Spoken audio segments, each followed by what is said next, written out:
2014. aasta on Eestimaal kuulutatud liikumisaastaks ja sel puhul on kerkinud Eestimaale erinevaid liikumisradasid nagu seeni peale vihma.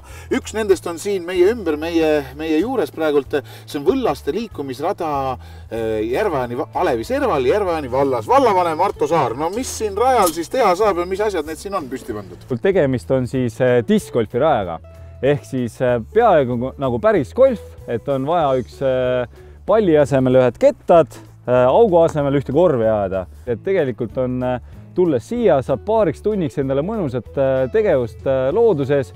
Sa ei jookse niisama ringi, vaid sul on väike mõtestatud tegevus juures ja põhiline on see, et see ala on kõikidele sobilik. Alates väikestest lastest kuni pensionärideni välja, kõik saavad hakkama. Viimase aasta jooksul on neid analoogseid discgolfi radasid tekkinud Eestimaale päris mitmeid, et miks inimene just siis siia Järveojani peaks tulema? Tegelikult ongi kõik discgolfi rajad erinevad ja meie rada on kiidetud just selle mitmekesisuse poolest. Et meil on maastik, meil on tõusud, langused, metsa vahel kui ka avamaa peal rajad, et on väga mitmekesine ja huvitav rada.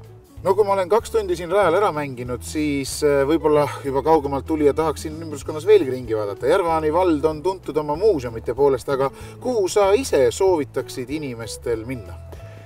Kui natukene rohkem aega on ja kes on tehnikahuviline, kindlasti tasub külastada vanatehnika varjupaika. Etteteatamisega kindlasti on huvitavad ja õpetlikud tuletõrjemuuseum. Lisaks on meil kinomuuseum, Hobutalu muuseum, Jüri-Mardi talumuuseum. Mille üle te nagu ise siin Järveojani vallas olete kõige uhkemad? Paljudes kohtades räägitakse erinevatest loodusest ja et meil on rahulik ja vaikne või siis on just atraktiivsed elamused võimalus saada. Meil on see ka kõik olemas. Aga tegelikult ilmselt kõige uhkem mina olen siin elavate inimeste üle, kes on ärksad, toredad, huvitavate mõtetega, tulevad kaasa erinevate ideedega ja kui neid inimesi siin poleks, siis tegelikult kellele meile neid elamusi ja terviseradu vaja on? Ikka inimeste pärast.